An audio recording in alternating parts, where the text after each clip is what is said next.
So in this tutorial here, we're going to talk about how to screen print with watercolor, which is also called watercolor monoprinting. I have my screen here that is already secured into my little latches on my screen printing board. The imagery that I'm printing from today is going to be some background color for some snail shells. So I'm using this process as a way to add some little like watercolor background effects for my line work that I'm going to print on top of it afterwards. But so I just created a stencil using photo emulsion and my transparencies, and I created these snail shells here. And I'm going to take you guys through my materials that I'll be using and then how to actually do this process. I'm going to talk about my materials and how I set my paper up. So I'm going to first talk about my paper. Underneath my screen here, I have my paper set up and marked out with blue tape to sort of determine where my image is going to go. Because this process is a monoprint, meaning you can only print one, maybe a couple. We'll print a couple ghost prints during this time around. But since you can only print one, you can't do your traditional pin registration like how we have been doing this semester. So I have my paper marked out with some blue tape to sort of determine where my little snail shells are going to print on my paper.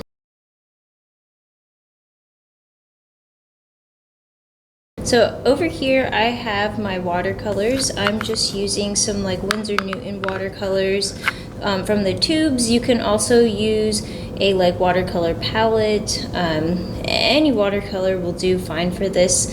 If you want, you can also use watercolor pencils, or you can try like watercolor crayons, or even just regular color pencils works pretty well with this process. I have some brushes over here of various sizes. Again, you want to pick brushes that are appropriate to the size of your imagery. So yeah, just have a wide range of brushes. I've got some water for my watercolors. Over here I have my squeegee, and my squeegee is going to be the size of my image, just a little bit larger. To print, I'm going to be using transparent base. This is what we'll be using to print our watercolors. So make sure that you get some transparent base. You can use the transparent base from this process more than once, so you don't have to, it doesn't have to be like a one and done kind of thing. You can use the transparent base and then reuse it. So, but make sure that you've got some of this for this process. Over here I've got my paper. I'm just printing some proofs right now, so I've just got some regular old, I think just Xerox paper honestly, but what you want to use for this process is some Stonehenge or Arches 88 or some nice screen printing / printmaking paper. And then I have a hair dryer down here that I'm going to use to dry my watercolor because we're going to want to make sure that before we pull our prints that our watercolor is dry.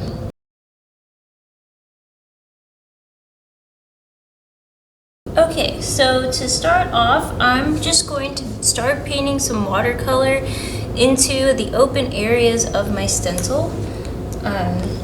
So you want to make sure that when you're painting the watercolor in your screen that it's nice and watery and it's not too thick. If you paint the watercolor in too thick, then it is going to dry in your screen and it won't actually print through onto your paper.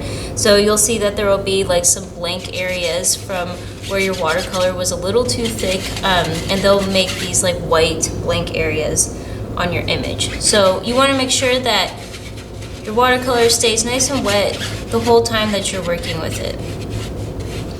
You can paint a little bit outside of the borders since these areas here covered in emulsion will not print through. So you don't have to be like super anal about being in the lines. So I'm just covering all of these areas here in the colors that I want to print my snail shells.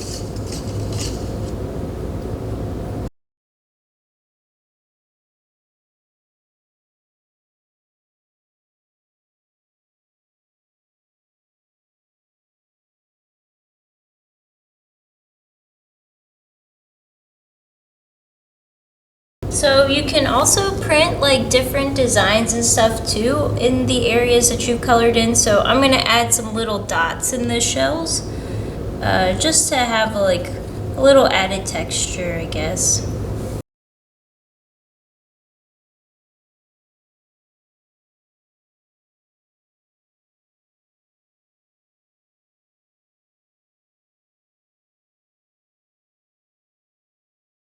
Okay, so now that I'm done painting in my design into my screen, I'm gonna let the watercolor dry before I pull it through with the transparent base.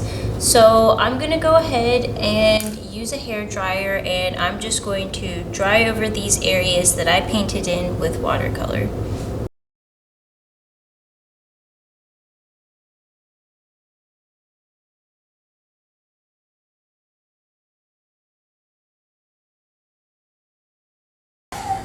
Okay, so now that my shells are dry, I'm gonna go ahead and I'm going to flood my screen with some transparent base. I also forgot to mention in the beginning of this video that it's important that your screen is propped up. So I have mine propped up with just like a roll of blue tape, but you can use like, I don't know, like a piece of wood or anything honestly to make sure that your screen is not touching your paper during this process. So my screen is propped up while I'm painting the watercolor into my screen, and it's going to stay propped up while I flood my screen. And the only time that my screen will ever be touching my printing surface or my paper is when I am printing my image. So make sure that when you guys are painting out your screens, that your screen is propped up the whole entire time and not touching your table or your paper. So I'm taking some fresh transparent base here, and I'm just going to pour a liberal amount at the bottom of my image, as if I were pouring, you know, ink for regular screen printing. I'm going to take my squeegee here and I'm going to flood my image. And unlike regular screen printing where you have to print quickly, I'm just gonna let this sit in here for like a minute or two. That way the paint binds with the transparent base and can hopefully give me like a little more of a vibrant print. So I'm gonna let that sit for a second. And after I've let it sit, I'm going to remove my prop, and I'm gonna go ahead and pull down as if I'm creating just a regular old screen print. Sometimes I like to go over it a couple of times just to make sure it's as vibrant as I want it to be. I'm gonna lift my screen. And I'm gonna go ahead and try to print a couple of these. So I'm gonna flood my screen again. Set my squeegee aside. And our result turned out to be actually pretty good, I'd say. Here, I'll flip it around. So, yeah, so it creates like a really nice watercolor effect. And I really like this process because I like the way that it looks and I really like watercolor. So, yeah, so you can get really painterly with it, really creative. I'm gonna go put this to dry in the drying rack. It still takes about, I don't know, like 5 to 10 minutes to dry as if like it were a regular screen print. So I'm gonna let this dry and then I'm gonna print a couple of ghost prints to see if they turn out a little bit better / different than this one.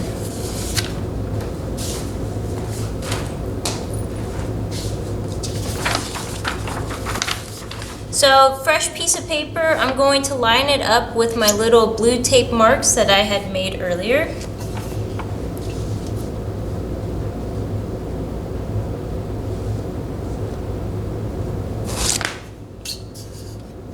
And I'm just gonna print as normal.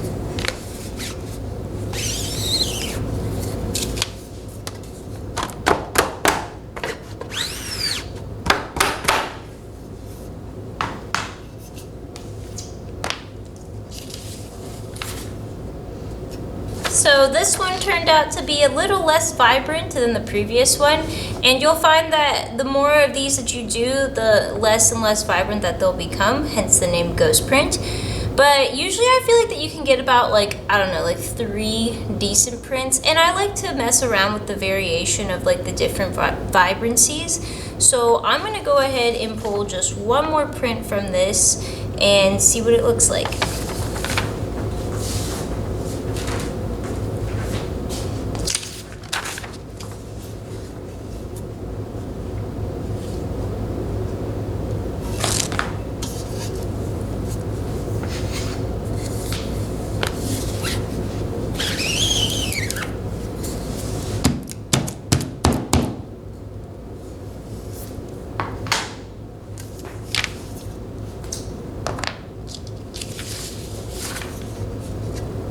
So last print, the blue shell is really light, but that's okay. So it's not as vibrant as the other prints, but that's totally fine because I don't really mind, I kind of like it.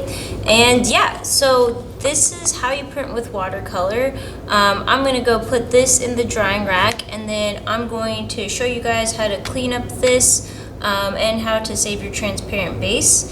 And yeah, that's essentially it.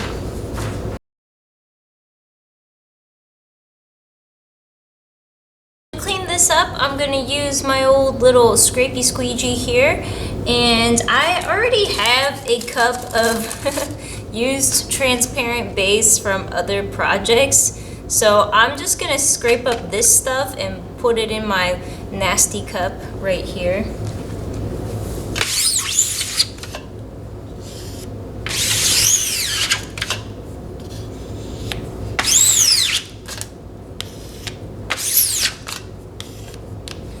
And then I'm gonna do the same thing with my squeegee. I'm just gonna scrape up the excess and put it in my cup.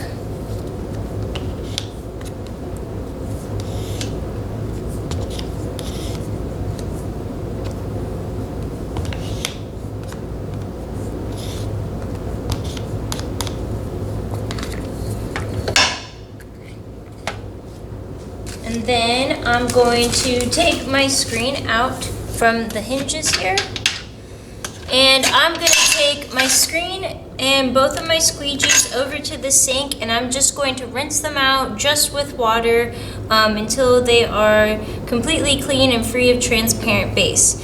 And yeah, the cleanup is pretty simple, and then after they are dry, I can go ahead and reuse this stencil to create more watercolor prints, or I can use it to create whatever other prints that I want to make. But yeah, so that is the entire process of watercolor monoprinting. And it's a really cool, fun process, and I feel like there's a lot of like versatility with it, and you can do a lot of different things. So I really hope that you guys enjoyed this process as much as I do.